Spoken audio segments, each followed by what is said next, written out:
Procurador de Justiça, doutor Sam Barbosa, os advogados aqui presentes, a assistência, os servidores do Poder Judiciário, os assistentes da ASMIL. Em havendo quórum, eu declaro, então, instalada essa sessão. Comunico as ausências justificadas dos eminentes embargadores Samuel Evangelista, está ausente por uma agenda externa, e desembargador Laudivon Nogueira, que está em viagem oficial. Não havendo óbito, eu já dou por aprovada a ata da última sessão, realizada no dia 11/4/2018.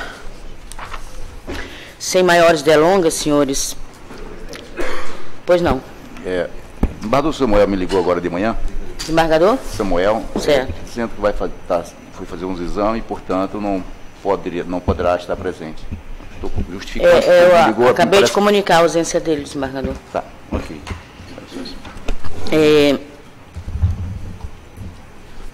Vamos aos pedidos de preferência, senhores. É o item 21 da pauta. Trata-se do mandato de segurança 10.134/79/2018.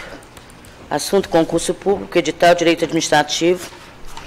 Relatoria do eminente desembargador Francisco Djalma, impetrante aqui é Laira de Bessa da Alcol. Advogado Tiago Salomão Viana.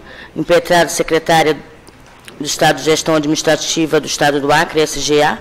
Procurador do Estado, Dr. Mauro Ulisses Cardoso Modesto. Impetrado secretário de Estado de Polícia Civil do Estado do Acre. Procurador também o Dr. Mauro Ulisses Cardoso Modesto. E o Procurador de Justiça, que funcionou nos autos, é o Dr. Danilo Lovisaro Nascimento. Em havendo já o anúncio, eu passo a palavra ao eminente desembargador relator Francisco Djalma. Senhora Presidente, bom dia aos ilustres colegas. Cumprimento também a Sua Excelência, o eminente Procurador de Justiça, senhores advogados, servidores. E já passo, portanto, ao relatório, Excelência, dizendo o seguinte: Laura de Bessa da Alcol, devidamente qualificado nos autos e através de advogado constituído, exvido do instrumento procuratório de folhas 24, impetrou o presente mandado de segurança em face de ato ilegal dos senhores secretário de Estado de Gestão Administrativa e de Polícia Civil, assim o fazendo com arrimo no artigo 5º, 69 da Constituição da República e com base ainda no artigo 1º e seguintes da Lei 12.015, 2007. Alega o impetrante que concorreu ao concurso público para provimento de cargo de escrivão de polícia da Secretaria de Estado da Polícia Civil, cujo edital número 01 de 17 de março de 2017 fora publicado no Diário Oficial em 18 de março de 2017, tendo logrado êxito nas provas objetiva, discursiva, de aptidão física e no exame psicotécnico. Esclarece que, na etapa do exame médico e toxicológico, como segunda fase do certame, foi considerado inapto em razão da ausência de substância peniciclina, tendo interposto recurso administrativo, cuja decisão lhe fora desfavorável, ensejando por via de consequência a sua eliminação do concurso. Argumenta que apresentou todos os exames solicitados no referido edital, nele não havendo previsão específica da exigência de análise da substância em referência no exame toxicológico. Como corolário dessa omissão, postular a suplicante a concessão de liminar com vista à sua participação nas etapas subsequentes do certame, admitindo sua inscrição definitiva para a realização das demais fases, ao mesmo tempo em que requerera, em matéria de mérito, a confirmação da segurança. Com a inicial vieram os documentos de folhas, todos relativos ao referido certame. A medida liminar foi deferida tendo a Procuradoria de Estado, Geral de Estado, representada pelo Secretário de Estado de Gestão Administrativa e o Secretário de Polícia Civil, prestadas informações, via das quais aduziu a preliminar de ilegitimidade do ente público com a consequente extinção do feito, sem resolução do mérito, consoante o artigo 485, 6º do Código de Processo Civil. No mérito, sustentou a Procuradoria-Geral de Estado a ausência de legitimidade, ao mesmo tempo em que pugnara pela denegação da segurança. Instada a se manifestar acerca do objeto em apreço, a douta Procuradoria de Justiça se posicionou pela concessão da segurança ao relatório, Excelência. Pois não, desembargador, obrigada. Com a palavra o ilustre advogado, doutor Alessandro Calil, pelo prazo regimental.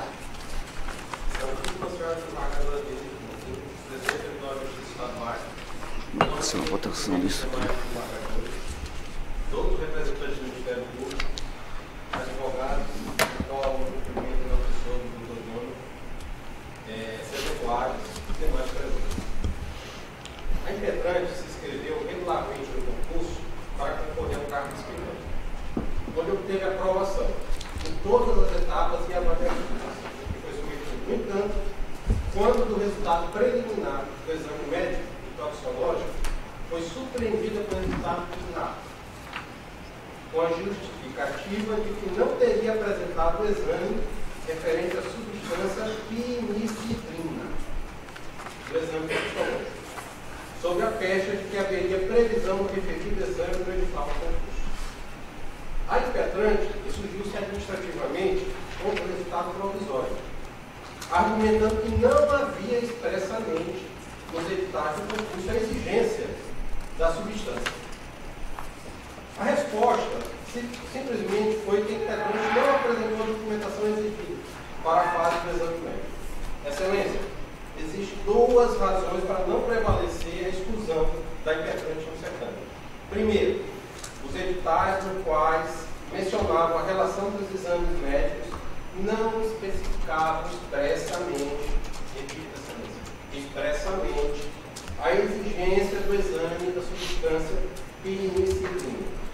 E a segunda razão é que o edital prevê a apresentação de exames complementares que poderiam ser exigidos, consequentemente, suprindo a falta do referido exame devido fatos. Pois bem, a primeira razão está calçada na falta de informação dos editais do certame quanto à exigência do exame. Nossa assertiva é devidamente ratificada no parecer do ilustre procurador Danilo Lorizade, visto nos autos, onde peço vênia para citar alguns trechos. Abre aspas. A esse respeito, em verdade, como bem frisado pelo eminente desembargador relator na decisão que concedeu a liminar, a impetrante juntou documentação suficiente apta a demonstrar a existência de fundo bônus iuris e do perito mora. Em nenhum momento o edital de abertura do concurso especificou que era necessário constar a substância pinicildina, esse efeito. No exame toxicológico de, abre aspas, larga janela de detenção, fecha aspas. Outro texto, abre aspas. Assim sendo, evidencia-se que a impetrante foi excluída do certame em razão de alegada falta de apresentação de exame toxicológico. No entanto, em análise aos autos, infere-se que o edital é omisso em especificar que a referida substância deve constar no exame toxicológico. Fechado. E ainda, abre aspas, acrescenta-se ainda que a impetrante, unidas à certeza de que entregou a documentação conforme a previsão contida no edital e diante da sua exclusão do certame, interpôs recurso administrativo, alegando que em nenhum momento consta expressamente nos editais citados a obrigatoriedade de inclusão da análise da referida substância no exame toxicológico. Fecha aspas. Ou seja, excelência, numa rápida olhadeira, o edital inaugural e seu complementar previram a necessidade de apresentação do exame toxicológico do tipo larga janela de detecção, ao passo que a motivação encontrada pela autoridade coautora para a reprovação foi a de que a impetrante não apresentou exame da substância. Portanto, a exclusão do certame da impetrante foi além do que exigiu o edital inaugural e seu complementar, os quais apenas previam exame toxicológico do tipo larga janela de detecção, este entregue no prazo legal, determinado pelo edital. Diante dos fatos narrados, fica evidente a aplicação da teoria dos motivos determinantes, vez que o motivo apresentado como fundamento fático da conduta vincula a validade do ato, assim, havendo comprovação de que o alegado motivo de exclusão não tem respaldo legal. O ato torna-se nulo, exatamente o que ocorre no caso concreto, pois eis que a impetrante demonstrou cabalmente a apresentação de todos os documentos exigidos no edital. Ficou evidente nos autos também, excelências, outra constatação indubitável, ainda que considerássemos que a impetrante não tivesse apresentado o exame e, desse modo, descumpriu o edital, mesmo assim, a sua inaptidão para o cargo se revelaria incompatível com sua leitura ou interpretação constitucional ante os princípios mais caros e estruturantes que a República Federal do Brasil adota, vez que não impossibilitaria o exercício da profissão pretendida. Informamos, inclusive, que a impetrante diligentemente colacionou aos autos, folhas 224, o exame com resultado negativo da substância, demonstrando cabalmente que não tem nada a esconder e que realmente não apresentou na fase do concurso porque não estava expresso sua exigência nos editais do certame. Importa salientar que não se desconhece que a administração pública, mediante atividade discricionária, é livre para definir os critérios que regerão o concurso público. Isso, entretanto, não a desobriga da necessidade de motivar qual decisão a ele inerente, não bastando a mera menção de dados genéricos e informações do edital que, concretamente analisada, não justificam a eliminação. A motivação é obrigatória e, notadamente, tem o condão de permitir o controle de sua legalidade e tornar viável o amplo exercício do direito de defesa pelo interessado, garantindo assim o fiel cumprimento dos princípios da legalidade. Portanto, excelências, se não for considerado, provavelmente nós vamos ter um caso de ilegalidade. Sendo a fundamentação deficiente ou ausente, comprometida estará a validade da decisão. Além disso, a segunda razão para ser concedida a segurança é devido à possibilidade dada pelo edital de abertura do certame de apresentação de exames após a data de entrega designada. Verifica-se que o edital possibilita, no item 16.7, o seguinte: durante os exames médicos poderá ser solicitada a realização de outros exames laboratoriais e exames complementares a expensas do candidato, além dos previstos no anexo 5 desse edital. Entretanto, mesmo diante de tal previsão editalícia, a suposta inaptidão e eliminação da impetrante foi mantida. Ou seja, o edital prevê a possibilidade de complementação de exames, como é natural de ser pela própria ciência da fase do concurso. Exame médico e toxicológico, não existindo justificativa minimamente razoável para negar tal possibilidade impetrante antes do resultado final da eliminação, ainda mais para constatação de substância que não integra o edital, o qual é elemento norteador do certame. Ora, é preciso lembrar que a fase do exame médico serve apenas para retirar da disputa o candidato que eventualmente não possua saúde para desempenhar as funções do cargo, o que não é o caso da impetrante, que teve resultados satisfatórios em todos os exames apresentados. Assim, poderia e deveria a administração possibilitar à impetrante a complementação da informação médica, caso o edital previsse a exigência real da substância. Máximo quando a complementação de documentos médicos é prevista no edital e se coaduna com a essência da fase do certame.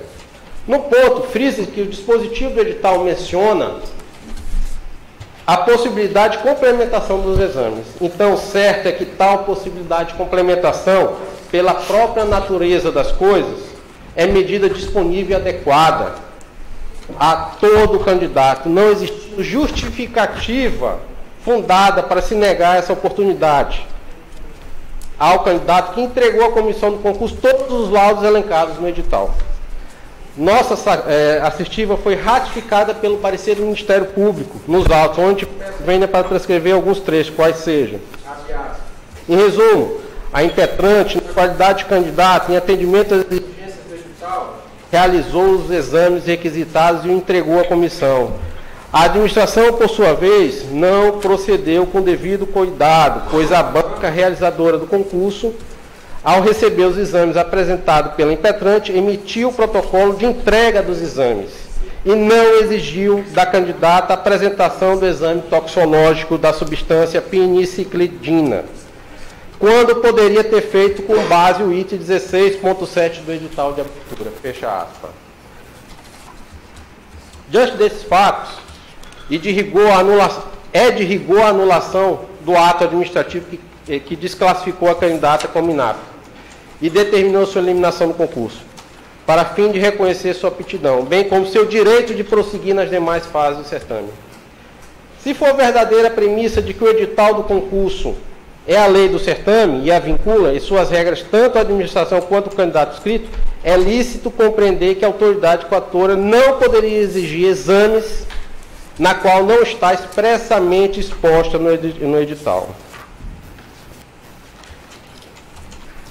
Por tais razões, vê-se que no mérito cabe total acolhimento da pretensão da impetrante, vez que a sua exclusão do certame é totalmente arbitrária e ilegal, haja vista que a mesma apresentou toda a documentação necessária, foi regularmente aprovada em todos os testes.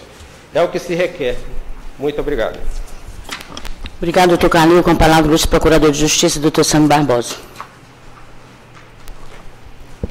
Senhora Presidente, senhoras desembargadoras, senhores desembargadores, senhores advogados presentes, demais presentes à assistência, meus cumprimentos a todos. Conforme já anunciado, trata-se de mandado de segurança impetrado por Laíra Bessa Dalcol contra o senhor secretário de Estado de Gestão por conta do concurso público elaborado para o provimento do cargo de escrivão de Polícia Civil do Estado do Acre, regido pelo edital número 01 da SGA. Na verdade, o senhor advogado já transcreveu, em sua maioria, o parecer do Ministério Público, que está acostado aos autos, da autoria do eminente procurador Danilo Lovisaro do Nascimento, que é, como já dito, pela concessão da segurança. O parecer se sustenta, primeiro, pela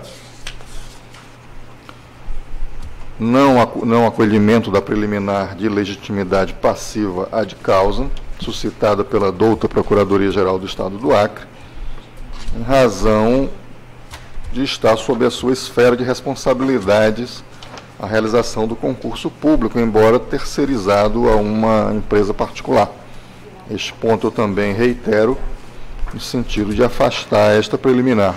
E no mérito, Sua Excelência destaca de forma muito aprofundada, e aqui já repetido da tribuna, que os dois editais que regulamentavam este concurso, o edital número 01 da SGA e posteriormente o edital número 040, que da fase final do concurso, nenhum deles previa expressamente este exame que acarretou na exclusão da impetrante da substância piniciclidina, de forma que, em razão desta análise do próprio texto do edital, não prevê expressamente este exame e, podendo tê-lo solicitado como exame complementar, eu estou a reiterar, senhora Presidente, parecer pela concessão da segurança,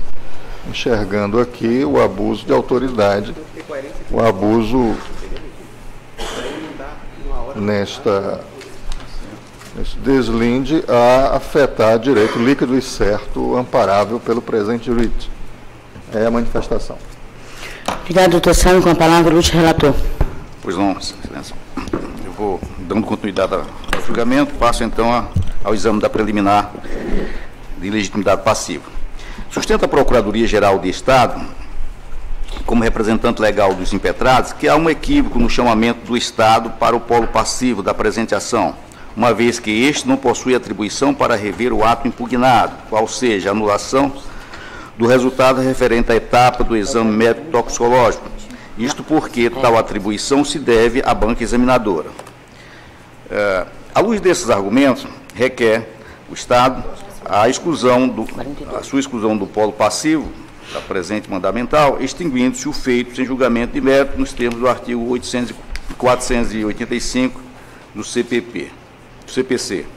Não obstante as argumentações trazidas a efeito neste particular, se verifica que os impetrados ostentam, em conjunto, legitimidade ad causa para figurar no polo passivo da presente ação, posto que, independentemente de terem sido delegadas as atividades de execução das provas do concurso público a entes especializados, permanece com a entidade pública contratante a responsabilidade pela regularidade daquele processo de seleção. O fato de se delegar poderes para entidades privadas, objetivando a execução das provas de um concurso, não retira do ente público a legitimidade passiva para responder por eventuais exames, eventuais irregularidades no curso, irregularidade no seu processamento.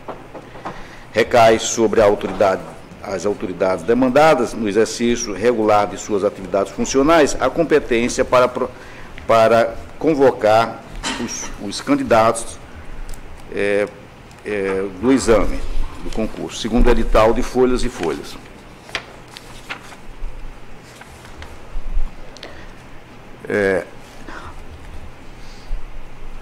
E ainda homologar, que também cabe aos impetrados aqui, homologar etapas e o resultado final do certame, assim como ocorreu na homologação do resultado preliminar do exame médico e toxicológico, e o resultado final do exame médico e toxicológico de folhas 136/140, que são pontos de insurgência da autora. Ademais, há de se aplicar em caso a teoria da encampação, posto que a autoridade apontada como coautora, ao prestar suas informações, não se limitar a alegar sua ilegitimidade, defendendo o mérito do ato impugnado, requerendo a denegação da segurança, assumindo assim a legitimidade e a de causa passiva. E aqui eu trago a orientação da jurisprudência acerca dessa questão, e ao final, senhores, eu estou superando essa questão, a questão da preliminar, denegando, rejeitando-a e submetendo a dita preliminar à apreciação dos eminentes pares. Pois não, desembargadora Eva. Senhora presidente, eminentes pares, procuradores e senadores, advogados, estagiários, gentileza, eu mesmo o entendimento do desembargador relator a respeito da preliminar, entendo os impetrados legitimados passivos ad causa. Pois não, desembargador Pedro Hans. Desembargador Roberto. Cumprimento Vossa Excelência, seu nome, desembargadora Denise, cumprimento os eminentes colegas, senhor procurador, doutor Sam, os advogados na pessoa do doutor Alessandro Calil, os demais presentes, os serventuários.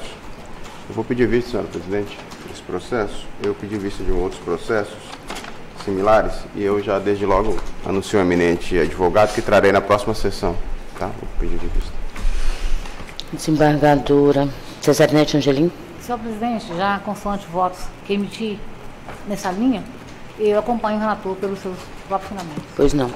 Desembargadora Valdirene Cordeiro. Senhora presidente, cumprimento Vossa Excelência e a todos aqui presentes a esta sessão. Senhor procurador de Justiça, Sam Barbosa, senhor advogado, como sempre defende os interesses dos seus constituintes. Eu vou aguardar o voto, Vossa Excelência. Pois não. Desembargadora Regina Ferrari. Cumprimento Vossa Excelência, senhora presidente, desembargadora Denise Bonfim, senhores desembargadores, senhor procurador de Justiça, senhores advogados, senhores acadêmicos, senhores servidores. Também vou aguardar o voto vista apenas para poder alinhar em relação a essa questão da legitimidade. Muito embora haja o documento 177 esteja subscrito pela secretária de Estado de Gestão Administrativa, informando que o IBAD, que é a empresa realizadora do certame, laudou a inaptidão da candidata no exame médico e toxicológico, mas então, mesmo assim, vamos verificar após o voto vista qual será o nosso posicionamento, para também fazermos um estudo mais acurado aqui em relação a essa legitimidade passiva de causa do Estado do Acre. Pois não, desembargadora, desembargador Júnior Alberto. Renovo meus cumprimentos a todos, senhor presidente, eminentes pares, procurador de Justiça. Eu também aguardarei o voto vista, dado que essa questão da legitimidade ou ilegitimidade do IBAD, da secretária, ela desponta como matéria controvertida, dado que nós, como integrante da segunda Câmara, criado diversos recursos envolvendo ações mandamentais que são ajuizadas decorrente da desclassificação de candidatos, e essas ações elas são aforadas em primeiro grau e vêm à Câmara através de recurso, né? Então, embora eu tenha uma convicção, eu vou guardar o voto vista para melhor ponderar aí acerca dessa controvérsia da questão da legitimidade. Pois não, desembargador Elcio Mendes. Bom dia, eminentes pares, nobre presidente, ilustres procuradores de justiça, nobres causídicos, que aqui seleta assistência. Eu também vou aguardar, no caso, a manifestação do nobre desembargador Roberto Barros. Após. Pois não. Então, senhores, ficou assim: após votar o desembargador relator Francisco Djalma pela rejeição da preliminar de legitimidade passiva de causa, sendo acompanhada pelos desembargadores Eva Evangelista, Pedro Ramos, Cesarnete Angelim, pediu visto o desembargador Roberto Barros. Reservaram-se a votar após o voto visto os demais membros Valdirene Cordeiro, Regina Ferrari, Júnior Alberto e Elcio Mendes.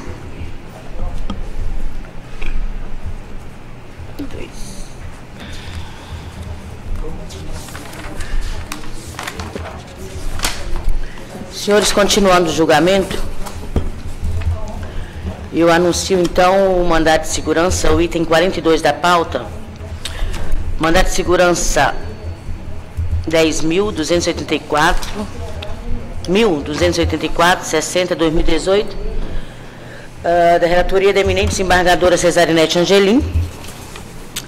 O impetente aqui é o senhor Ricardo da Costa Pinho, advogado Douglas Jonathan Santiago de Souza, impetrada secretária de Estado de Gestão Administrativa do Acre, SGA, procurador do Estado, doutora Neyarla de Souza Pereira, impetrado diretor-presidente do Instituto de Previdência do Acre, Acre Previdência, advogados Priscila Cunha Rocha, Maria Liberdade Moreira Moraes, e o procurador de Justiça, que atua nos presentes autos, é o doutor procurador de Justiça Carlos Alberto da Silva Maia.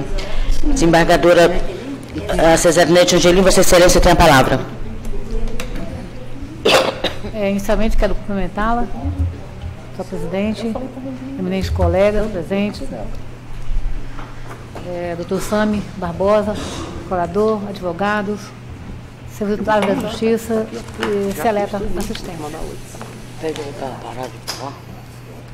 Ricardo da Costa Pinho impetrou mandado de segurança com disposto ato ilegal praticado pelos excelentíssimos senhores secretário de Estado da Gestão Administrativa e diretor-presidente do Instituto de Previdência do Acre, Acre Previdência, pedindo a concessão de liminar para que as autoridades impetradas se abstenham de alterar a data base de cálculo da gratificação da sexta parte, mantendo-a nos atuais termos a contar de janeiro de 2018. No mérito, pede a confirmação da liminar para que a segurança seja concedida, determinando-se as autoridades impetradas que se abstenham de alterar a base de cálculo da gratificação da sexta parte, mantendo-se nos atuais termos em atenção aos princípios da segurança jurídica, boa-fé e confiança, além de ser declarada a ocorrência da decadência administrativa nos termos do artigo 54 da Lei 9.784/1999. Afirma que em 1º de abril de 1982 tornou-se servidor, estando atualmente aposentado, de modo que, a partir do dia 1º de abril de 2007, passou a receber a gratificação da sexta parte nos termos do artigo 36, parágrafo 4º da Constituição Estadual, ao completar 25 anos ininterruptos de serviço público. Assenta que, pelo período de mais de 10 anos, recebe de boa-fé a gratificação de sexta parte calculada sobre os vencimentos, razão para a qual considera ilegal e abusiva a administração pública alterar a base de cálculo da referida gratificação, salientando a ocorrência da decadência administrativa pela extrapolação do prazo de 5 anos, contados entre o início do recebimento e a alteração de entendimento do poder público. Desenvolvendo linha argumentativa sobre o Instituto da Decadência Administrativa, ressalta que o poder de autotutela da administração pública deve observar o princípio da segurança jurídica, não podendo os administrados ou os servidores públicos estarem sujeitos às alterações, mesmo depois de transcorrido largo período de tempo. Salienta que existem vícios passíveis de serem convalidados em razão do curso do tempo, o que motivou o legislador ordinário a editar a lei do processo administrativo no âmbito da administração pública federal, aplicando subsidiariamente pelos demais entes federados. Quando ela está superado o entendimento de que a administração pública pode anular um ato administrativo a qualquer tempo, haja visto que o princípio da segurança jurídica impõe a limitação temporal ao poder estatal de corrigir os seus atos nos termos do artigo 54 da Lei 9.784 de 1999. Em comentário sobre o dispositivo legal supracitado, garante que a lei não distingue os atos nulos dos anuláveis para aplicação do prazo quinquenal de decadência à administração pública, inserindo-se aí os atos nulos e inconstitucionais. Alega ter atuado de boa-fé, uma vez que, completados 25 anos de serviço para o Estado do Acre, recebeu a referida gratificação com o cálculo incidente nos seus proventos, situação que perdurou por mais de 10 anos sem nenhuma oposição por parte do poder público. Segundo o impetrante, não tem aplicação ao caso o artigo 1º da Lei nº 9.494 de 1997, considerando que não pretende o deferimento de medida liminar para obter reclassificação, equiparação, aumento ou extensão de vantagens pecuniárias ou concessão de pagamento de vencimentos, mas tão somente a manutenção da base de cálculos da gratificação de sexta parte, preservando-se os patamares que já recebe. Ao dissertar sobre os requisitos da liminar, salienta a existência da fumaça do bom direito pela plausibilidade da consumação da decadência administrativa, além do período de demora, consubstanciado na possibilidade real de redução dos seus proventos pela alteração da base de cálculo da gratificação da sexta parte. A Zurjal foi instruída com o documento de folha 30/79, em grau de cognição sumária, a liminar foi indeferida. Notificado o diretor-presidente da Previdência, prestou informações às folhas 90/94, nas quais sustentou a inexistência de direito livre e certo, à medida que o artigo 37, inciso 14 da Constituição de 1988 vedou a sobreposição de vantagens pecuniárias, de modo a não ser permitido que as indenizações, gratificações ou adicionais sejam inseridos na base de cálculo dos acréscimos posteriormente concedidos. Assenta que a gratificação de sexta parte deve incidir apenas sobre o padrão de vencimento, a parênteses singular, fecho parêntese, ficando excluído da base de cálculo quaisquer acréscimos pecuniários que sejam concedidos ao servidor público em razão de situação fora do normal, ainda que incorporado posteriormente. Arremata-se o raciocínio ao ponderar que, dada a natureza estatutária do vínculo mantido entre os servidores públicos e o Estado do Acre, não existe direito adquirido em afronta ao artigo 37, inciso 14 da Constituição Federal de 88, compatibilizando-se a administração pública com os posicionamentos do STF e do Tribunal de Justiça do Estado do Acre, o que implicou na exclusão de todas as verbas que incidiam na base de cálculo da gratificação da sexta parte. De igual modo, a secretária de Gestão Administrativa do Estado do Acre apresentou informações e defesa técnica, instruída com documentos de folha 115/139, cuja linha argumentativa trilha na mesma direção, alegando que o artigo 37, inciso 14 da Constituição de 1998, vedou o efeito cascata nos cálculos dos vencimentos dos servidores públicos. Salienta que a jurisprudência pacificou a tese de que o adicional de sexta parte previsto na Constituição Estadual é vantagem pecuniária que deve incidir sobre o vencimento base do servidor em razão da vedação constitucional de sobreposição de verbas salariais originadas da mesma base de cálculo. Obtempera que, constatado o equívoco na base de cálculo da sexta parte, a administração pública, com base no princípio da autotutela previsto no artigo 53 da Lei nº 9784/1999 e sedimentada pelas súmulas 346 e 473 do STF, efetivou a revisão do ato administrativo por meio de parecer PGE, NET, número 217.02.00.12.10, de 8 de 6 de 2017, orientando os gestores públicos sobre a impossibilidade da incidência de gratificação de sexta parte sobre as parcelas não compreendidas como vencimento máximo. Afirma que essa orientação foi corroborada pela recomendação número 002/2017 do Ministério Público Estadual, que solicitou providências visando cessar as irregularidades no pagamento da sexta parte que estava incidindo equivocadamente sobre os vencimentos integrais dos servidores. Aprofunda sua argumentação a abordar a impossibilidade de aplicação da decadência administrativa em situações flagrantemente inconstitucionais, ressaltando que, de acordo com o STF, os atos inconstitucionais não se convalidam pelo decurso do tempo e deixam não se originam direitos. Remetidos autos, a Procuradoria-Geral de Justiça sobreveio aos autos manifestação de folhas 143 e 146, na qual asserio que, embora o artigo 12 da Lei de Mandado de Segurança preveja a intervenção obrigatória do órgão ministerial, esse dispositivo deve ser interpretado de acordo com a Constituição Federal, de modo que, no caso concreto, entende não existir violação ao regime democrático ou interesses sociais individuais indisponíveis, razão pela qual devolveu os autos para o desenvolvimento regular do feito. É o relatório, senhor presidente. Obrigada, desembargadora relatora. Com a palavra, o doutor Douglas Jonathan, pelo prazo regimental.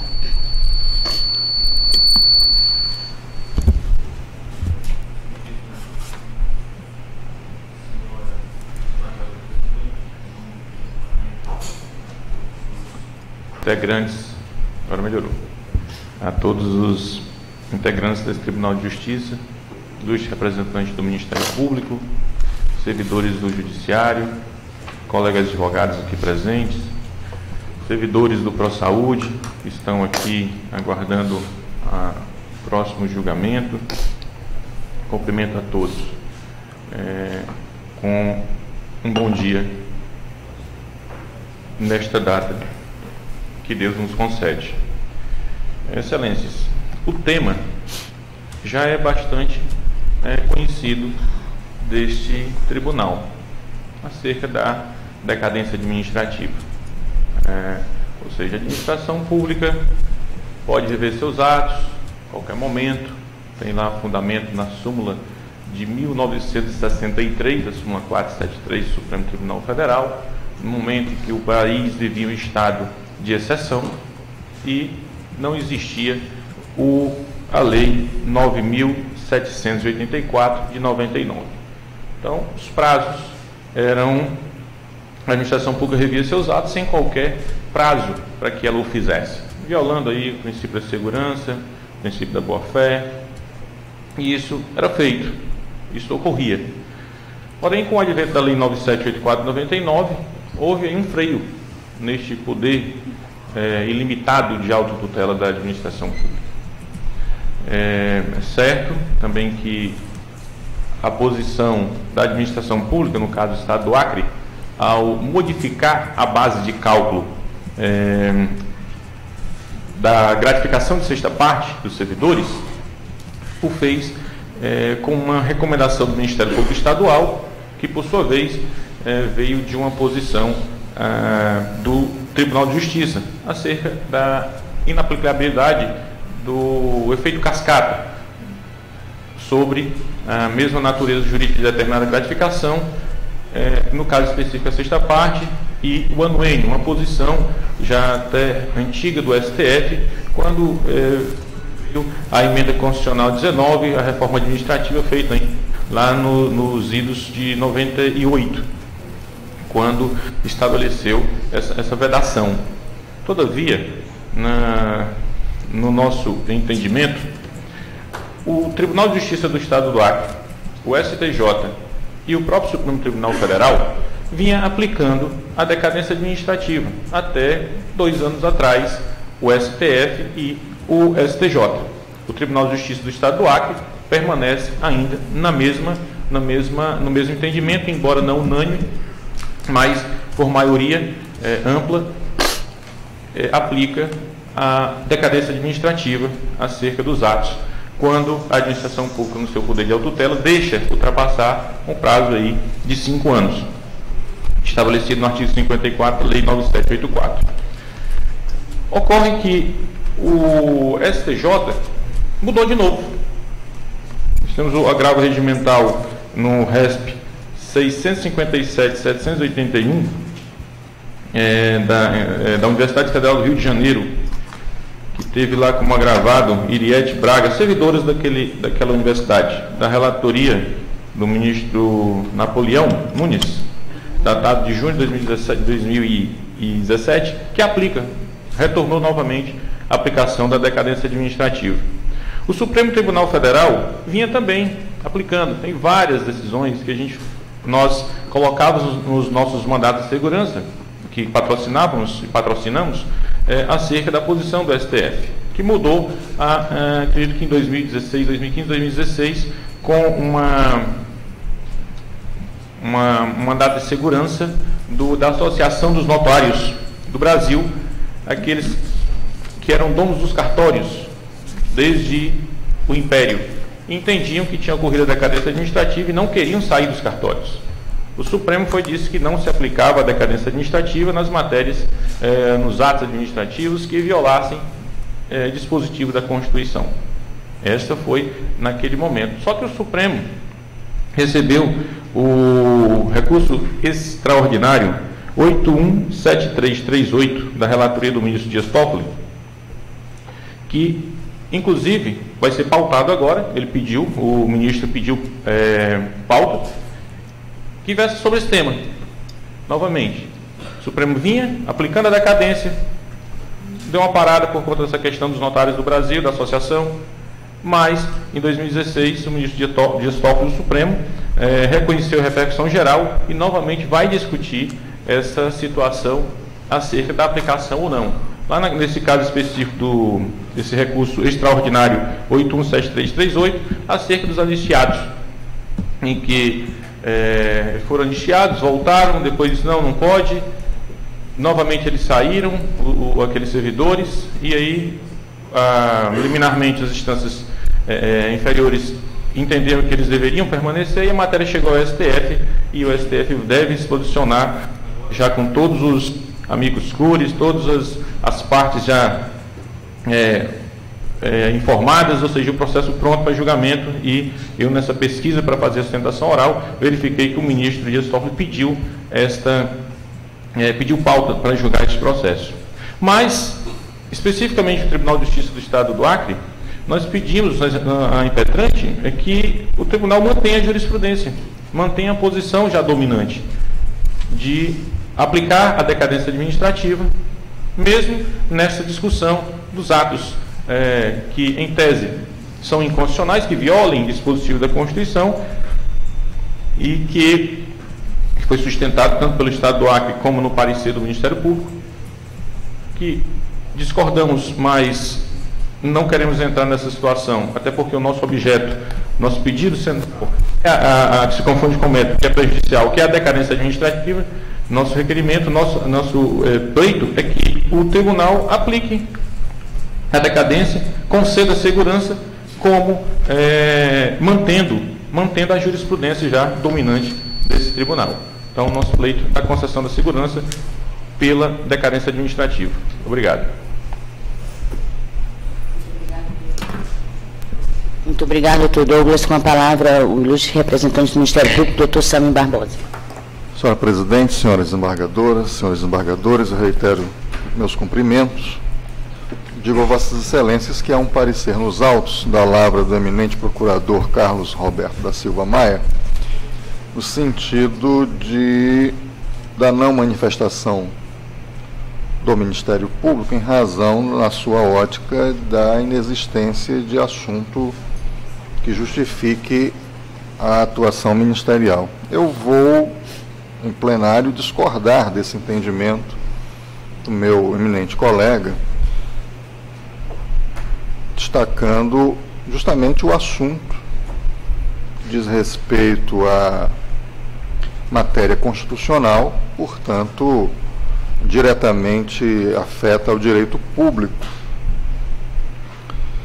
E, resgatando aqui o cerne da questão, o objeto dessa ação mandamental, que é a base de cálculo para a gratificação da sexta parte. A gratificação de sexta parte, ela está prevista no texto da nossa Constituição Estadual, sabemos todos, e a questão que está em discussão nesse writ constitucional é a incidência da base de cálculo para a aferição dessa gratificação. O ato administrativo apontado como coator e ilegal, ele se dá, eu pude ver aqui nas informações prestadas pela douta Procuradoria-Geral do Estado, justamente em razão do cumprimento da jurisprudência desta egrégia corte. O ato atacado como ilegal, como abusivo, é justamente um ato administrativo que deu efetivo cumprimento à decisão tomada por esta corte. Está aqui no acórdão de relatoria do eminente desembargador Samuel Evangelista, que diz o seguinte: apelação cível adicional, sexta parte, incidência, sobreposição, impossibilidade. O adicional de sexta parte, previsto na Constituição do Estado do Acre, na Lei Orgânica do município de Rio Branco, é vantagem pecuniária que deve incidir sobre o vencimento base do servidor, em razão da vedação constitucional de sobreposição de verbas salariais originadas da mesma base de cálculo, vistos, relatados e discutidos estes autos da apelação cível 26822-39 de 2011, acordam a unanimidade os membros... Opa, deu algum problema aqui.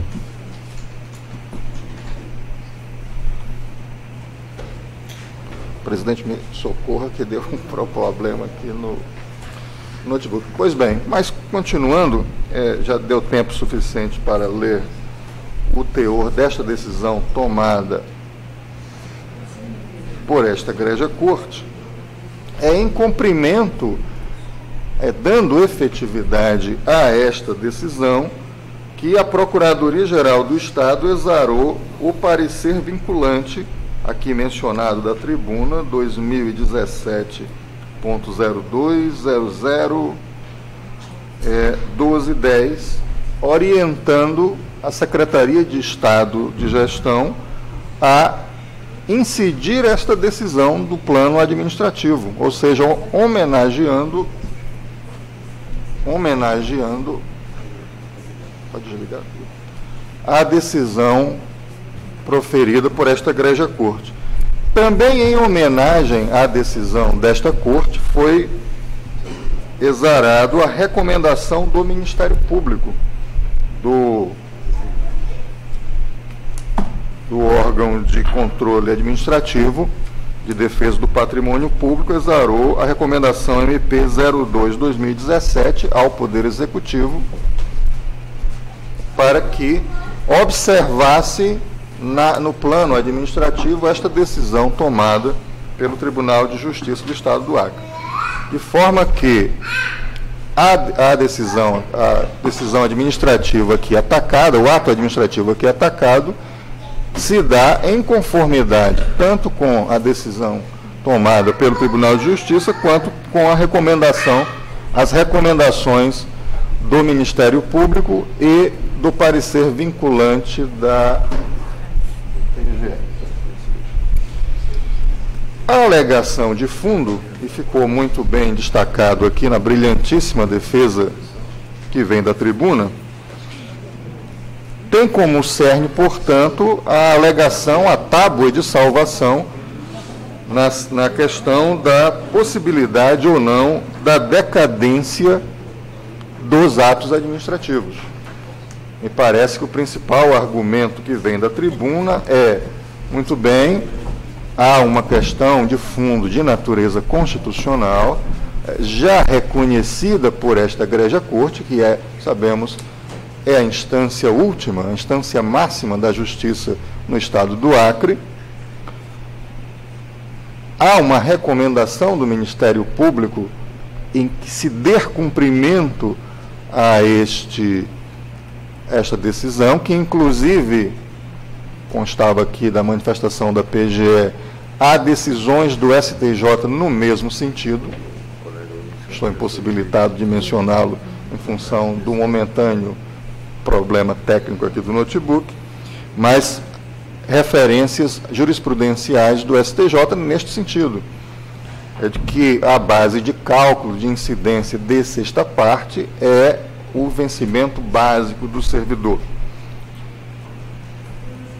Em função desses obstáculos de natureza constitucional, me parece que o argumento principal, a tábua de salvação da tese do impetrante, é a decadência administrativa, da impossibilidade de revisão dos atos administrativos por parte da administração pública. Ocorre que, conforme dito aqui também da tribuna, o posicionamento que está a vigorar, neste momento pelo menos, no Supremo Tribunal Federal, ao largo dessas oscilações que temos observado recentemente na jurisprudência daquela Suprema Corte, é no sentido de que não incide decadência dos atos administrativos que comportem em inconstitucionalidade. A brilhante defesa traz a informação de que haveria um processo que estaria pendente de julgamento no sentido de rediscutir a matéria. Eu confesso que desconheço especificamente, vou procurar inclusive me inteirar deste processo específico, mas que neste momento o posicionamento que está a vigorar na Suprema Corte, no Supremo Tribunal Federal, é da impossibilidade de reconhecimento da decadência administrativa em questões que comportem inconstitucionalidades reconhecidas, como é o caso da base de cálculo da sexta parte aqui discutida.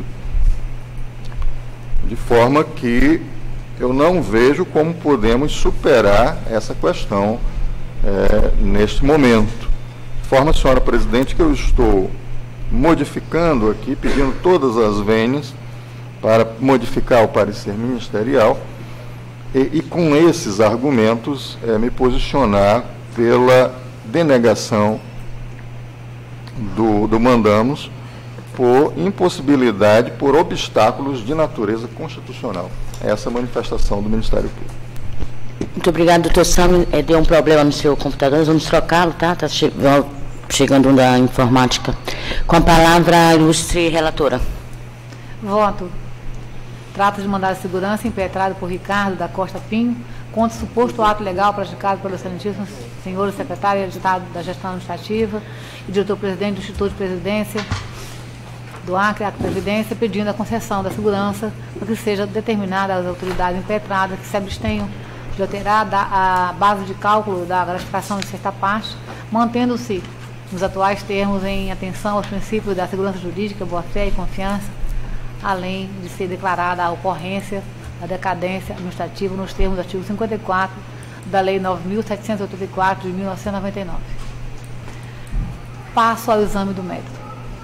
No vertente caso, o impetrante sustenta a ocorrência de decadência administrativa para o poder público rever a forma de cálculo da gratificação da sexta parte, previsto no artigo 36, parágrafo 4 da Constituição do Estado do Acre, cuja redação é a seguinte: aspas, o servidor público estadual ou municipal será concedido após 25 anos de efetivo exercício do serviço público estadual e municipal prestados exclusivamente no âmbito do Estado do Acre, gratificação correspondente à sexta parte dos vencimentos integrais que se incorporarão aos vencimentos para todos os efeitos.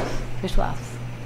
Pela interpretação literal do disposto em tela, pode-se dizer que a gratificação de sexta parte tem incidência sobre o vencimento do servidor, considerado o vencimento base, remuneração atinente ao cargo, acrescido das vantagens pecuniárias fixas.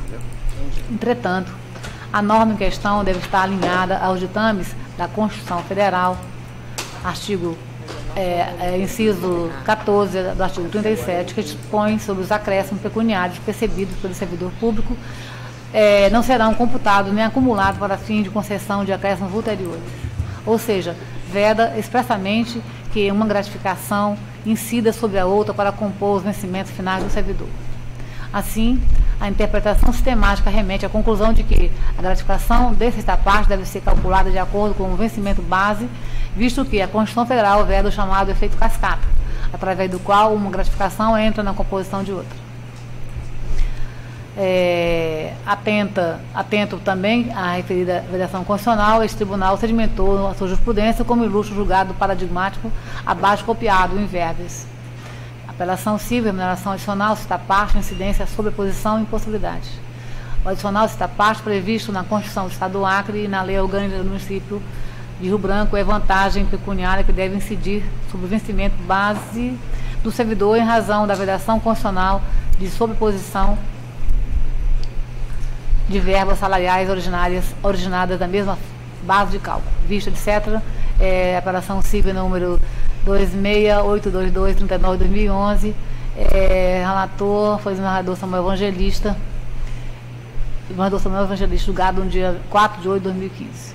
Nesse sentido também, o Superior Tribunal de Justiça preconiza da mesma forma, no mesmo diapasão, lastreado na observância do artigo 37, inciso 14 da Constituição de 88, no cálculo das vantagens pecuniárias, a saber, base de cálculo para outras verbas remuneratórias, efeito cascata, vedação constitucional. O cálculo das vantagens pecuniárias deve ser realizado sobre o vencimento básico do cargo efetivo, desconsiderando-se todas as demais vantagens do cargo de natureza temporária ou permanente, sob pena de escalonamento de vantagem gerada de efeito cascata, que não onera ilegalmente o cofre público.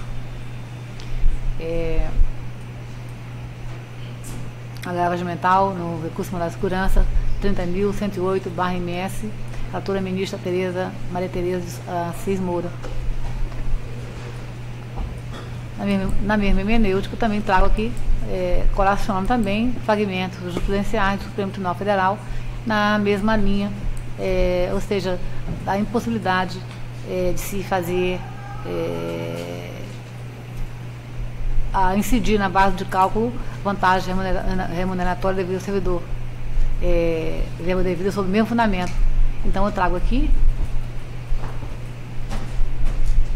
e digo que, numa palavra, o servidor mantém uma relação de trato sucessivo com a administração pública regida por um vínculo estatutário, cujos efeitos se protraem no tempo, podendo os critérios de composição e reajuste das gratificações serem revisados a qualquer instante, normalmente quando for necessário exercitar um controle de legalidade e constitucionalidade de seus parâmetros, como suele acontecer no vertente de casos.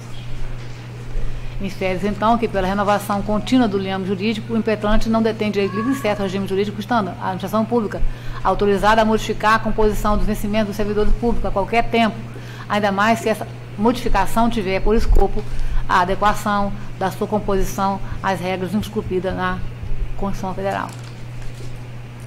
Eu estou entendendo aqui que não cabe a arguição de decadência administrativa, entendendo que a administração, sim, pode a qualquer tempo, entendendo ser ilegal, rever seus atos. E aí digo que, com efeito, a Suprema Corte se manifestou sobre a natureza do regime jurídico dos servidores públicos em verbos. E aí, então, eu trago jurisprudência que diz o seguinte: a jurisprudência dessa Suprema Corte se consolidou no sentido de que não há direito adquirido a regime jurídico. O vínculo entre o servidor e a administração é do direito público, definido em lei, sendo inviável invocar esse postulado para tornar imutável o regime jurídico, ao contrário do que ocorre com o vínculo de natureza contratual de direito privado, este, sim, protegido contra modificações posteriores da lei. Agravo regimental improvido STF, recurso especial 287-261/MG, segunda turma, relatora ministra Ellen Grace. Outro fragmento do STF diz que, conforme o entendimento desta Corte, não há direito adquirido a regime jurídico, não havendo que se falar em direito à manutenção dos critérios de reajustes de funções comissionadas transformadas em vantagem pessoal nominalmente identificada, estando esta sujeita somente à atualização decorrente da revisão geral da remuneração dos servidores públicos federais. Precedentes, agravo interno desprovido, STF, agravo regimental 749-892/RS, quinta turma, ministro Gilson Dipp. Com base nessa orientação pretoriana, além de levar em conta que, diante de uma ilegalidade, a administração pública está autorizada a fazer autotutela dos seus atos administrativos, podendo, inclusive, readequar a forma de composição dos vencimentos dos servidores públicos aos parâmetros da Carta Magna, não se vislumbra ilegalidade na readequação da base de cálculo da gratificação da sexta parte, atendendo-se, inclusive, a orientação firmada por este próprio tribunal, na citada apelação número 2682239-2011. Demais disso, afasta-se a decadência administrativa, haja vista que o ato impugnado foi delineado com efeito ex nunc, ou seja, não existirá retroatividade para alcançar as situações jurídicas consolidadas pelo tempo, uma vez que não há previsão de a administração pública fazer a cobrança dos pagamentos já feitos, os quais, como exposto, alhures foram recebidos de boa-fé pelo impetrante. Uma palavra, o que não pode é a devolução ao erário dos valores recebidos de boa-fé pelo servidor público ou pensionista em decorrência de erro administrativo operacional, mas hipótese de equívoco ou má interpretação da lei pela administração pública consoante a tese julgada pelo STJ sob o rito de recursos repetitivos no RESP 12.44182/Paraíba. No entanto, esta não é a hipótese do presente right, uma vez que a administração pública, por meio do ato impugnado, ofício circular número 49/SGA, Gabim, ADA 06179954, juntadas folhas 3235 dos autos, categoricamente determinou que o novo entendimento sobre a gratificação de sexta parte seria aplicado apenas a partir de janeiro de 2018, data na qual o documento foi expedido. E não existe determinação alguma no sentido de obrigar o impetrante a ressarcir os cofres públicos pelos pagamentos recebidos no passado, e nem poderia fazê-lo, tendo em vista que foi a própria administração pública que se equivocou por anos na interpretação da legislação, enquanto que os servidores públicos obtiveram o pagamento da gratificação de boa-fé à medida que não concorreram para o equívoco. Finalmente, em sentido inconstitucional, finalmente, em sendo inconstitucional a forma da base de cálculo estabelecida pelo artigo 36, parágrafo 4º da Constituição Estadual, consoante os fatos precedentes acima citados, é imperioso dizer que o impetrante não tem o direito adquirido de continuar a receber a gratificação de sexta parte, com cálculo sobre o vencimento base e as vantagens pecuniárias reservados tão somente os pagamentos feitos antes de administração pública se readequar à vedação do efeito cascata na composição das gratificações devidas aos servidores estaduais. Antes, fundamentado o voto pela denegação da segurança, por ausência de direito líquido e certo a amparar a pretensão do impetrante. Custas pelo impetrante suspensas por 5 anos em vista da concessão da gratuidade judiciária nos termos do artigo 98, parágrafo 3º do Código de Processo Civil 2015. É como eu voto, excelência. Pois não, desembargadora Cesarete, muito obrigada. Com a palavra, o nosso decano, desembargadora Eva Evangelista. Senhora Presidente, eu renovo as saudações. Digo que essa questão da distribuição, dos cálculos, da base de cálculo da sexta parte, já foi enfrentada por esse tribunal. Sexta parte é uma gratificação destinada aos servidores públicos, introduzida pela Constituição Estadual de 1962, com base no modelo da Constituição Paulista, e digo que permanece até hoje. A questão toda ela diz respeito, como bem o delineou o voto da eminente desembargadora Cesarinete, do poder de autotutela da administração de rever seus próprios atos. E penso que o Tribunal de Justiça já decidiu que é possível, sim, a revisão dos próprios atos, desde que em confronto com a Constituição. Daí sedimentando que a base de cálculo deve ser o vencimento básico do servidor. Nesse sentido, acompanho a eminente desembargadora Cesarinete, a relatora, e a cumprimento pelo seu voto, que espelha a questão, que, inclusive, que diz respeito a essa oscilação da jurisprudência, da qual eu penso que, se a jurisprudência oscila, as cortes estaduais elas devem manter uma uniformidade. Então, nesse sentido, de segurança jurídica. Nesse sentido, acompanho integralmente. Muito obrigada, desembargadora. Desembargador Pedro Ranzi. Senhor presidente, eu renovo as saudações a todos, senhor procurador e os justos desembargadores por essa corte, os advogados presentes. Aquele princípio dito, a desembargadora Eva, no próprio tribunal tem que respeitar suas decisões, né? Porque se houve dos debates hoje pelas mídias. A questão justa do impetrante de se insurgir contra a decisão, eu acho razoável. Agora, que o próprio poder público, a qualquer tempo, ele pode rever seus atos, e quando esse ato ele fere a Constituição. E a questão da decadência, também já enfrentada pela eminente relatora, é uma questão também bastante debatida, apesar de não unanimidade desta corte, dito já da tribuna. Penso que é desagradável o servidor, aquela expectativa de receber, mas o justo, né, deve ser o justo e o que está em coerência, ou está dentro, não está ajustado, deve ser ajustado. E com essas palavras, senhor presidente, eu acompanho seu relator e vou fazer a ação na ordem, pedindo ao venha ilustre advogado que sustentou com muita competência. Obrigado, desembargador Pedro. Desembargador Roberto Barros. Presidente, renovo os cumprimentos, parabenizo o doutor Jonathan pela sustentação oral. Nesse caso, vou acompanhar integralmente o voto da eminente relatora no plano do confronto da norma infraconstitucional com a Constituição. Com base nessa construção, neste caso, estou acompanhando a relatora pela denegação, sem nenhum acréscimo. Pois não, desembargador Francisco Djalma. Senhora Presidente, renovo os meus cumprimentos. Eu também estou acompanhando Sua Excelência Relatora, com os mesmos argumentos aqui ponderados pela desembargadora Eva, pela Sua Excelência Relatora e acrescentado pelo desembargador Roberto. Na realidade, como bem disse o desembargador Roberto, quando houver confronto entre a legislação infraconstitucional com a legislação constitucional, se ponderar a legislação constitucional, de modo que, nessa linha de percepção, estou acompanhando Sua Excelência. Pois não, desembargadora Valdirene Cordeiro. Senhora presidente, renovo meus cumprimentos ao colegiado e estou, sem maiores delongas, seguindo na íntegra a eminente relatora e a cumprimentá-la pelo judicioso voto. Desembargadora Regina Ferrari. Eu acompanho integralmente a senhora relatora. Desembargador Júnior Alberto. Sigo a relatora, senhora presidente. Inclusive, a matéria já existe precedente no âmbito da primeira Câmara Civil, julgado inclusive no dia 10 de abril do corrente ano, inclusive da relatoria da desembargadora Zernete, e estou de acordo integralmente com o seu voto. Pois não, desembargador Elcio Mendes. Renovo os cumprimentos, também acompanho a relatora em toto. Pois não, senhores, então decide o tribunal a unanimidade denegar segurança nos termos do voto da relatora e das mídias digitais arquivadas.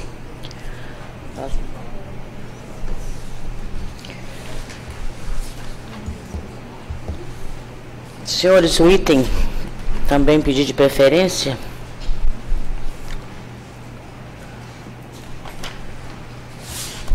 O item 46 da pauta. Ação direta de constitucionalidade 080.307/2018.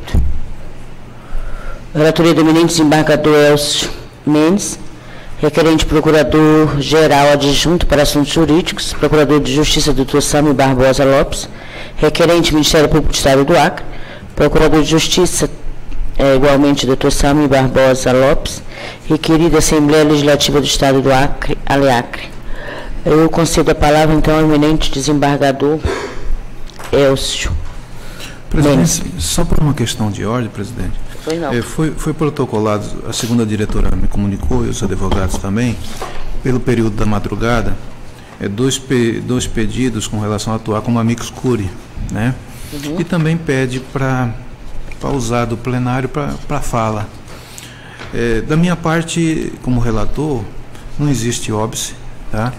Com relação a tanto a atuar como amicus curiae por parte do Sindipro Saúde e do Sindicato dos Trabalhadores em Saúde do Estado do Acre, Sintesag, e entendo também, presidente, interessante a oitiva deles, até porque, pelo que foi colocado pela nobre diretora, o processo você só consegue acessar essas duas petições pela busca avançada. E ele não ficou disponibilizado ao processo. Então, pela busca avançada, digitando o número do processo, ele consta os dois. Que se ela disponibilizasse no processo, o processo automaticamente retiraria de pauta, não é isso, diretora? É isso. Então, diante desse contexto, eu acho viável. Mas a sua posição é que pode, né? Vai aceitá-los. Subdividindo o tempo de 15 minutos para os dois. Vai deferir. Ok. Uhum. E diante dessa situação, porque tem várias, o amicus curiae tem vários contextos jurídicos que eu prefiro não enfrentar nesse momento, mas defiro a atuação deles. Certo. Eu ouço o Ministério Público.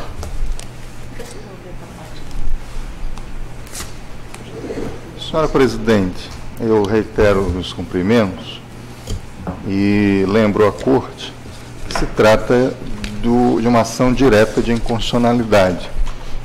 Portanto, do controle concentrado de normas que está regulado tanto na Constituição da República, quanto por simetria na Constituição do Estado do Acre, e vejo aqui que, inclusive, no regimento interno do Tribunal de Justiça.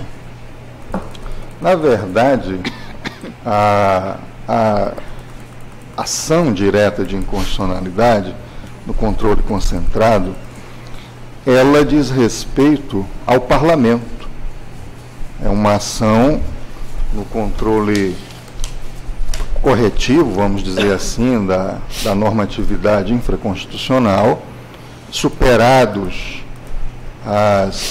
os mecanismos de controle preventivo da constitucionalidade, que sabemos, e lembro apenas em homenagem aos acadêmicos presentes, que é exercido pelas comissões do Parlamento, notadamente a Comissão de Constituição e Justiça, e posteriormente pelo exercício do veto por parte do chefe do Executivo, que nesse caso, inclusive, trata-se de uma regra, uma norma que foi vetada pelo governador do Estado do Acre, através de um parecer vinculante da Lavra da Procuradoria-Geral do Estado, que já apontava ali, no controle preventivo,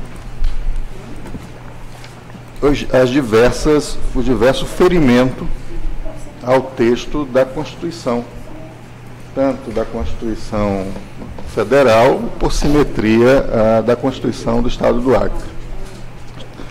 Estamos aqui, portanto, no controle concentrado da constitucionalidade na ação direta, que é uma ação que aqueles legitimados na própria Constituição manejam, e de forma que quem, pelo próprio texto constitucional, cabe fazer a defesa dessa norma é a Procuradoria-Geral do Estado.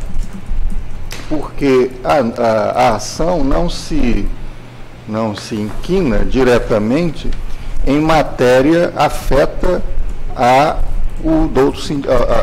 organizações sindicais. Eu recebi todas as organizações sindicais representativas e legitimadas na defesa dos seus associados e fiz vê-los essa questão. A ação direta de inconstitucionalidade, ela se volta contra uma lei específica e não diz respeito, pelo menos nessa esfera, nesse momento, à situação do servidor, que é o objetivo primais das organizações sindicais, é a manutenção dos empregos, que é algo absolutamente legítimo.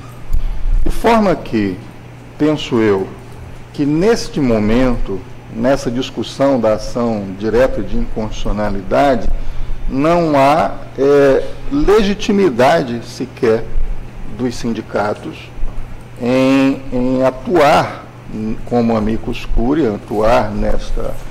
E cabe à Procuradoria-Geral do Estado, segundo o texto da Constituição e o texto do regimento interno do Tribunal de Justiça, fazer a defesa da constitucionalidade da norma. Porque, vejam, no julgamento dessa ação direta de inconstitucionalidade, a Corte não vai decidir se demite ou se não demite servidores. Haverá uma discussão jurídica, essencialmente jurídica, tão somente com relação à adequação constitucional de uma norma que converteu uma organização social de natureza privada numa autarquia. É essa a discussão. E isso eu fiz ver aos brilhantíssimos advogados que estavam lá a defender com muita galhardia, com muita sapiência, os interesses dos seus associados. O que nós vamos discutir aqui é tão somente se o parlamento estadual poderia transformar, usando uma expressão, inclusive, que eu ouvi aqui nesta corte, na sessão anterior, uma transmutação de uma organização social que a própria lei expressamente definia como de natureza privada, se é dado ao parlamento transmutá-la numa autarquia. obviamente, permitam-me ser redundante, uma autarquia de natureza pública. Essa é a discussão posta.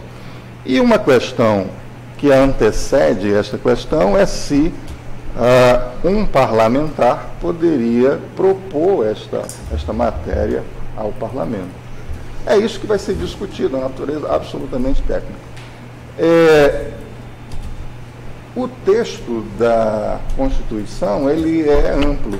Estava lendo aqui, ele fala de quem são os legitimados para propor ação direta de inconstitucionalidade, fala da competência, obviamente, do Tribunal Pleno para julgá-lo e de que forma é declarada a norma inconstitucional e as consequências disso.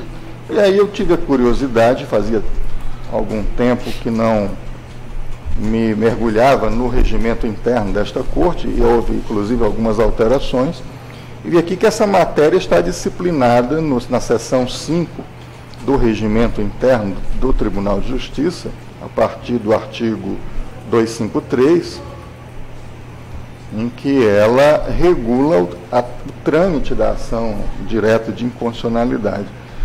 O parágrafo 2º, isso eu estou acessando aqui a versão que está disponível no site, no website do próprio tribunal. Portanto, parto da premissa de que seja a versão mais atualizada do regimento. O parágrafo 2º, o parágrafo 1º do artigo 253, cabeça, o caput, diz o seguinte: ação direta de inconstitucionalidade de lei ou ato normativo estadual ou municipal perante a Constituição Estadual, inclusive por omissão, será dirigida ao presidente do tribunal em 3 vias. Os documentos que instruem a primeira deverão ser representados por cópia.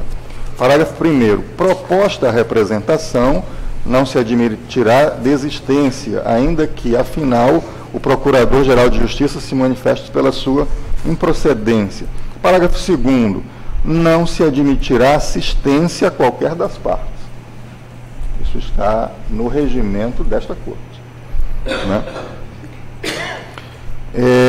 No artigo 254, que fala da apreciação da medida cautelar, que me parece, salvo melhor juízo, e aí me socorra o eminentíssimo relator, trata-se aqui da apreciação da medida cautelar que foi requerida na ação direta, e não seu julgamento de mérito.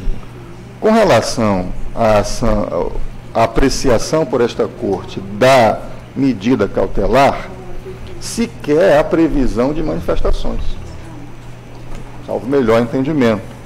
Diz aqui o artigo 254, se houver pedido de medida cautelar para suspensão liminar do ato impugnado, que é o caso, a ação é de minha lavra e fiz esse requerimento, presente relevante interesse de ordem pública, o relator submete a matéria a julgamento na primeira sessão seguinte do Tribunal Pleno, dispensando a publicação de pauta. Parágrafo 1º. Se o relator entender que a decisão da espécie é urgente, em face de relevante interesse de ordem pública, poderá requerer ao presidente do tribunal a convocação extraordinária do Tribunal Pleno. E aí o parágrafo 2º já fala da decisão. Decidido o pedido liminar ou na ausência deste, o relator determinará notificação das autoridades responsáveis pelo ato impugnado, a fim de que, no prazo de 30 dias, apresente as informações entendidas necessárias, bem como ordenará a citação no prazo de 40 dias, de forma que o regimento interno, a priori, ele não prevê a manifestação com relação à defesa, a matéria em apreciação cautelar. Me parece que mais legitimado para defender a constitucionalidade da norma, e isso está tanto na Constituição Federal quanto na estadual, é a Procuradoria-Geral do Estado. Seria uma situação absolutamente peculiar, absolutamente atípica, certamente algo a ser mencionado na literatura daqui para adiante, o fato de termos sindicatos a exercer essa função de defesa da norma em tese, que nós estamos aqui a discutir defesa de normas em tese, embora algumas associações, algumas organizações classistas estejam legitimadas a propor a ação direta de inconstitucionalidade, ou seja, a apontar aonde que a norma colide com o texto constitucional. Agora, defender a constitucionalidade da norma, eu tenho, confesso a Vossas Excelências, assim, a questão está sendo posta no momento atual, mas me parece que seria algo absolutamente inusitado e não expressamente previsto nem na Constituição, nem no regimento. De forma que são essas as considerações que eu tinha a fazer. Pois não, o procurador Sam, com a palavra a nossa decana, desembargadora Eva Evangelista. Senhor presidente, eu gostaria de ouvir a manifestação do eminente relator sobre quais bases normativas ele se assenta para receber a deferir o pedido. A oitiva em si, nobre decana, seria em decorrência de que essa petição foi protocolada pela madrugada, né? E eu tive acesso dela agora há pouco, né?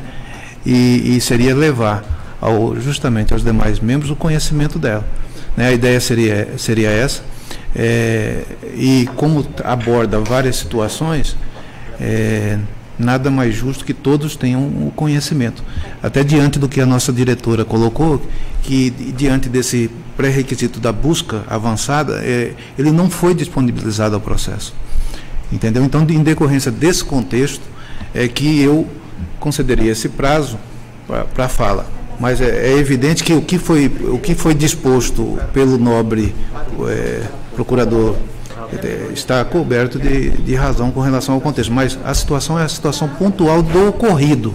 Se isso aqui já estivesse no processo e todos já tivessem tido acesso, né? Só que o que aconteceu? Aconteceu um problema de ordem pela que a diretora, se tivessem disponibilizado no processo, o processo automaticamente seria retirado de pauta.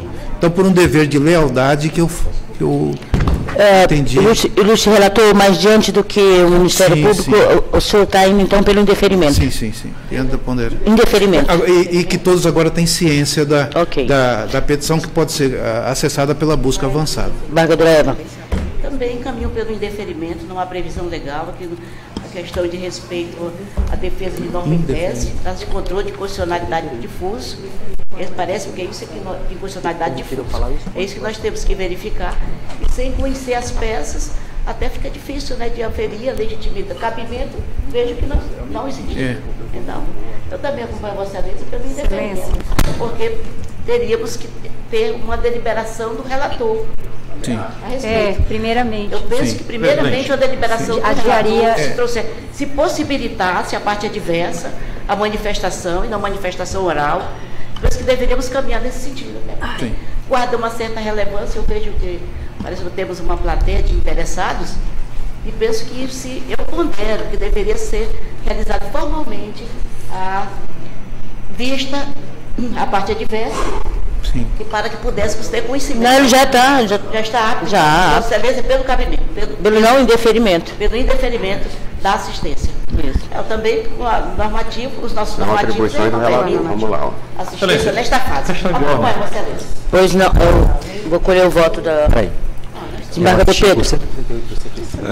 Renovo saudações a todos, né? A matéria e lei 9868. A questão, quem propôs a ação direta foi a Procuradoria do Estado. A questão que vocês entendem, o princípio constitucional da ampla defesas aqui dos sindicatos e dos interessados que estão aqui, eu seria o primeiro a deferir. A questão é técnica, né? Quem é a questão de competência. A competência está concentrada, né? Como dito o seu procurador, agora, não é impedindo a defesa, que é legítima, de E tanto que essa plateia que está aqui é uma questão técnica. Na verdade, é que hoje o que vai se decidir é a questão preliminar só, não é nem a questão de fundo ainda. Então, talvez são cheios de razão, mas a questão técnica. Mas não cansá-los pelos argumentos já apresentados. Eu também vou pedir vênia aos interessados, mas eu não acolho a proposta suscitada aqui pela defesa, que acompanha o seu relator e que eles se manifestaram anteriormente a mim. Eu não acolho, indefiro, senhor. Pois não, pode falar, doutor. Presidente, com a licença de todos e do representante do Ministério Público, embora se discuta que a questão da liminar, se confunde com o próprio mérito. Digamos que, eventualmente, o que não se espera seja deferido a suspensão da lei aqui objeto da ADIM, a 3375 de 2018, ou seja, exauriu o mérito. Então, quando se busca, embora não se tenha aí na previsão do regimento interno, mas o ingresso dos sindicatos, nós não estamos aqui a defender o direito da permanência do emprego ou do cargo público, de forma nenhuma, justamente técnica, acerca da matéria, da ADIM, se é ou não inconstitucional, na qualidade de amicus curiae, com previsão no CPC, que trouxe o novo CPC 2015. Previsto, acho que não recordo agora de cabeça, mas 136, 138, alguma coisa, do Código de Processo, 138 do Código de Processo Civil, oportuniza os interessados, como pessoas físicas, jurídicas e até entes despersonalizados, o ingresso como amigo da Corte, não na fazer a defesa da Assembleia Legislativa, do Estado e ninguém. Como amigo da Corte, é o nosso requerimento dos dois sindicatos para adentrar na questão técnica, de que a matéria, de que a lei não é inconstitucional. E aí temos nossos pontos de vista que é interessante que a Corte assim percebesse. Ok, o pedido foi feito, doutor, e agora eu vou colher o voto da Corte, tá? Muito obrigada. Com a palavra o desembargador Roberto Barros. Renovo os cumprimentos. Eminentes colegas, eu creio que esse debate é interessante, né, quanto à inclusão dos sindicatos como amigos da Corte. O eminente procurador de Justiça, doutor Sami, tem razão na seguinte perspectiva. É porque nós estamos falando, e o advogado, no meu entender, também tem razão em parte. É porque nesse processo de controle concentrado, a gente tem algumas partes, né? No caso aqui, quem propôs a ação foi o Ministério Público, ou seja, na verdade, o Procurador-Geral de Justiça por delegação. Quem tem competência para defender ou não o ato, porque o Supremo já decidiu que a Procuradoria-Geral do Estado não está obrigada necessariamente a defender o ato, embora pelo arcabouço legal é quem deveria eventualmente fazê-lo, e tem a figura do amigo da Corte. A questão procedimental, e eu acho que o eminente relator também foi tomado por essa informação de quem entrou na madrugada. A mim me parece que o melhor encaminhamento seria o adiamento do julgamento. Na competência do relator, caberia ao relator decidir se admite ou não como amicus curiae. Eu, em princípio, estou tendente a admitir o amicus curiae, mas o relator, pelo que me parece, está submetendo o assunto ao pleno para que o pleno decida ao invés de fazê-lo, é isso? Ele já decidiu. E já está votando pelo indeferimento, não é isso? Já se posicionou, doutor. Ele é contra, né? Diante do posicionamento do procurador. Seguiu o posicionamento do Procurador de Justiça. Entendi. Agora é o senhor.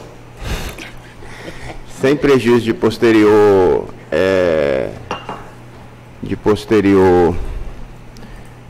vou fazer o seguinte, eu vou pedir vista, desembargadora, que eu vou ter que analisar os requisitos. Eu em princípio, estou tendente a admitir o amicus curiae. Entender que cabe, sim, atuar. Não como na função do Procuradoria-Geral do Estado, mas, eventualmente, para intervir como amigo da Corte. Vossa Excelência me permite claro, apenas... Vossa Excelência sempre... Contribui com a reflexão de Vossa Excelência. Claro. Tem para mim... E da minha parte não há nenhuma objeção com relação ao amicus curiae, ao amigo da Corte, no sentido de contribuir com mais informações, né? Mas a questão prática é se esse amicus curiae poderia se manifestar ou não neste momento da análise da preliminar. Entendi. Na verdade, são duas coisas, né? Duas coisas. Se deve ser admitido ou não como amicus curiae, e tendo já o processo na fase que se encontra, se poderia ou não fazer sustentação. São duas coisas.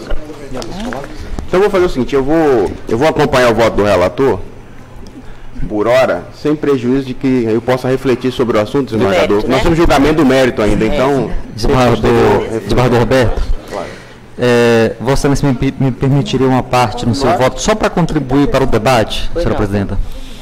Eu pediria essa vênia à corte. Para entender a importância do Instituto Amicus Curiae, é necessário a gente traçar um esforço histórico da sua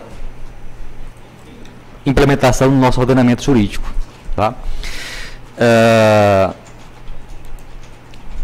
O Código de Processo Civil anterior, no artigo 482, ele sofreu uma alteração pela lei número 9868 de 1999. Essa lei, ela tratou de disciplinar a tramitação da ação direta de inconstitucionalidade e da ação declaratória de constitucionalidade, né?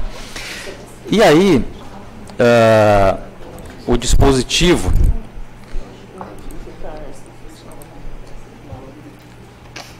essa lei ela trouxe uma norma, né, que alterou justamente o artigo 482 do Código de Processo Civil, né,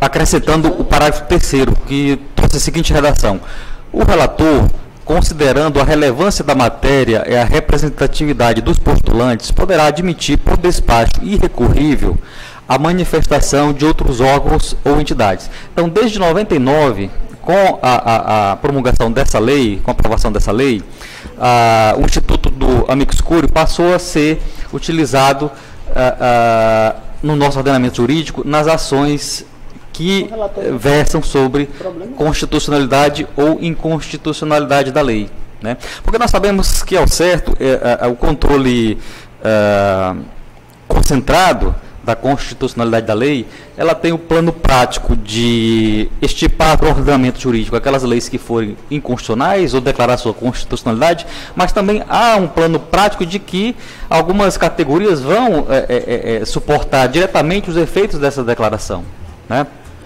E justamente com a aprovação do novo Código de Processo Civil, o artigo 138, né, veio a disciplinar de forma bem clara e específica, né, que compete ao relator, considerando a relevância da matéria, a especificidade do tema da demanda ou a repercussão social da controvérsia, admitir em decisão irrecorrível, de ofício ou requerimento das partes, ou de quem pretenda se manifestar, né, a participação de pessoa natural ou jurídica. Então eu entendo, só para contribuir, para enriquecer o debate da corte, sem querer, assim, querer dar aula, para poder ajudar, contribuir, senhora presidenta.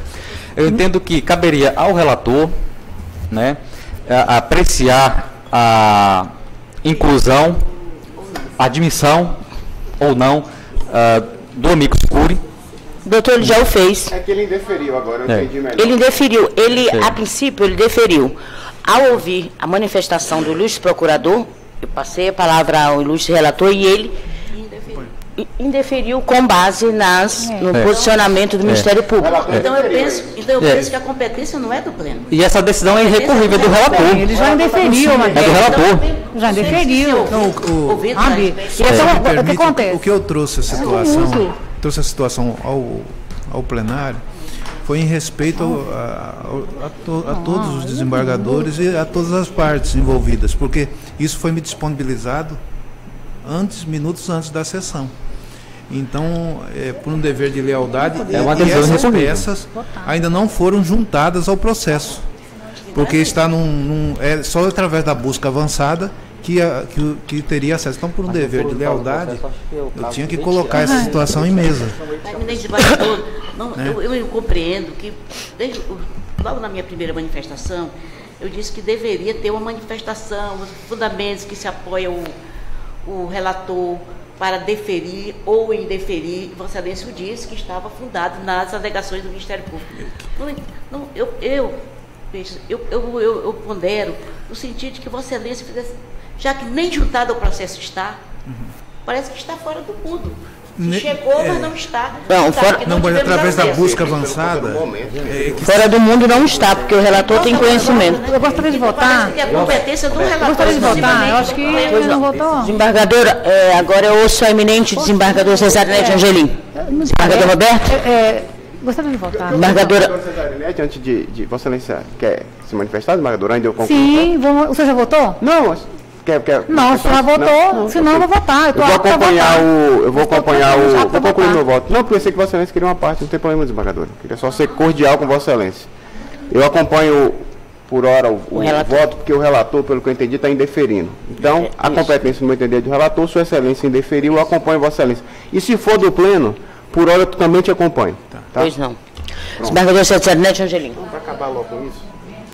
É um debate, né, interessante, mas que, de uma certa forma, desalinha o curso do julgamento. Né? Esta sessão é tão somente para que nós, pleno, apreciemos a medida liminar, porque o relator não detém competência para julgar só e deferir a medida liminar. É apenas para que o tribunal pleno, ouvindo o encaminhamento do relator, vote ou não. Nós fizemos um julgamento há pouco tempo da ação direta de constitucionalidade.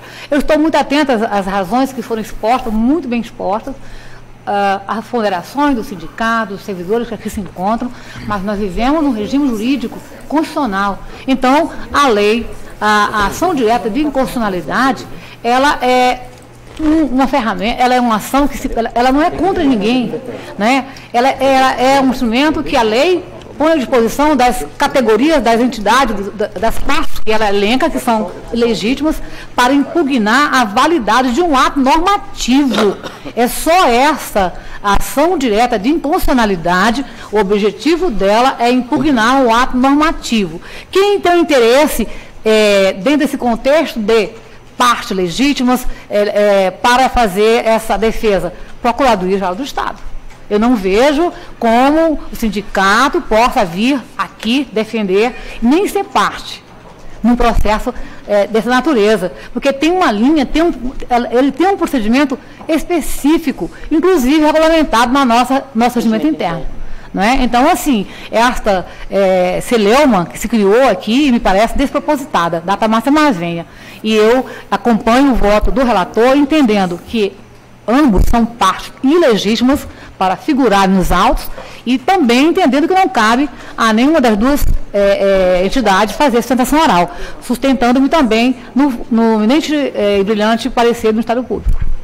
Pois não, desembargador Francisco Djalma. Excelência, eu, tal qual se manifestou a desembargadora Cesarinete, eu também entendo que, tendo Sua Excelência o relator se manifestado pelo indeferimento do chamado amicus curiae, eu acompanho Sua Excelência também no sentido de indeferir a manifestação dos advogados do sindicato. Pois não. Desembargadora Valdirene Cordeiro. Senhora Presidenta, eu estou a seguir a orientação advinda do nobre relator e não autorizar a intervenção por qualquer que seja o motivo, ou como com a amicus curiae ou qualquer outra. Também há um óbice regimental dessa casa impedindo essa intervenção. Então, eu estou a seguir. Pensei até que Vossa Excelência, o relator, estaria no seu espírito de democracia a dar uma oportunidade à parte que se intitula amigo da Corte para intervir nessa sessão plenária. E mais, penso eu, senhora Presidente, senhor relator, meus pares, se realmente, a meu sentir, quisesse os pretensos interventores aqui que nós tivéssemos acesso ao que pretendem, teriam antes, protocolado antes, e bem antes, não na madrugada, a sua pretensão. É como eu entendo, senhora Presidente. Muito obrigada, desembargadora Valdirene. Desembargadora Regina Ferrari. Eu renovo os cumprimentos. A rigor, doutrinariamente e na praxe forense, nós temos visto que o Supremo Tribunal Federal admite como amicus curiae, em várias situações, a intervenção dessa figura processual, já com essa nova introdução do CPC, em ADINs, que tramitam no Supremo. Então, isso é tranquilo em relação se é possível a intervenção de amicus curiae em ADIN, isso é tranquilo. Mas, porém, o artigo 138 diz o seguinte, que o juiz ou relator, considerando a relevância da matéria do CPC, o artigo 138 do CPC, diz o seguinte, que o juiz ou relator, considerando a relevância da matéria, a especificidade do tema, objeto da demanda ou a repercussão social da controvérsia, poderá, por decisão irrecorrível, de ofício ou requerimento das partes ou de quem pretenda manifestar, solicitar, admitir a participação de pessoa natural jurídica ou órgão ou entidade especializada com representatividade adequada no prazo de 15 dias de sua intimação. Bem, o caberá ao juiz ou relator, na decisão que solicitar ou admitir a intervenção, definir os poderes do amicus curiae, e o amicus curiae pode recorrer à decisão que julgar o incidente da resolução de demandas repetitivas. Pois bem, seu tratamento sobre a figura do amicus curiae. Eu, individualmente, tenderia a até admitir, porque processualmente é possível. Como eu disse, o Supremo Tribunal admitiu em várias situações a figura desse personagem jurídico agora introduzido em várias ADINs. Entretanto,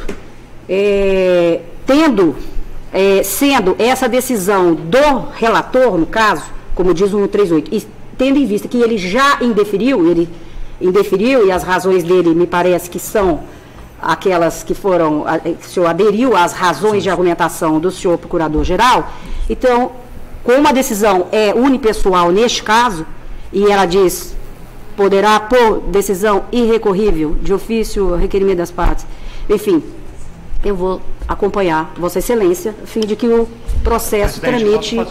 Pois não? Pois não? Perdão, desculpa, Excelência. Não. Não, desculpa. Eu estou olhando o voto então, da gente. Individualmente, eu não vejo óbice jurídico para admitir o amicus curiae. Entretanto, como essa decisão é do senhor, do relator, conforme diz o 138, decisão esta explanada aqui, porque ele aderiu às razões argumentadas e explanadas, positivadas aqui pelo senhor Procurador de Justiça, eu acompanho integralmente Vossa Excelência. Pois não, desembargador Júnior Alberto. Eminentes pares, como eu já havia exposto anteriormente, a admissão do amicus curiae, ela restrita uma decisão de natureza irrecorrível do relator, né? Particularmente, eu vejo que seria interessante, né, e oportuna a intervenção do amicus curiae, tendo em vista os efeitos, né, dessa decisão que vai ser tomada na esfera individual de toda uma coletividade aí de servidores que estão, né, em situação com seus empregos aí ameaçados aí por conta de uma série de medidas, né, em detrimento aí dessa entidade. Mas como o relator está indeferindo, e o Código de Processo Civil diz que a decisão é do relator, então eu acolho, né, e acompanha o relator. Mas, particularmente, eu entendo ser oportuno a intervenção do amicus curiae. Eu, como, na qualidade de presidente, nesse tipo de ação eu tenho direito a voto, então eu acompanho o eminente relator com as posições afirmadas pelo Ministério Público, desembargadora Cesarinete, e é isso, acompanho o eminente relator. Então... Presidente, posso fazer apenas uma questão de ordem, uma observação para o relator? Eu vou anunciar o resultado do julgamento. Pedido para atuação como amicus curiae dos sindicatos indeferido à unanimidade. Pois não. Excelência, assim como o relator, no primeiro momento, ele não viu nenhum obstáculo para o deferimento, e após ouvir o Ministério Público, voltou na sua decisão, e como todos os desembargadores aqui presentes, pelo que eu entendi, apenas estão acompanhando, ou pelo menos a maioria estão acompanhando o voto do desembargador Elcio, tendo sido alterado após ouvir o Ministério Público, eu peço vênia apenas para fazer duas considerações. A primeira é de que o amicus curiae ele não faz a defesa, ele apenas é um amigo da Corte, ele traz subsídios para que Vossas Excelências possam analisar e melhor julgar.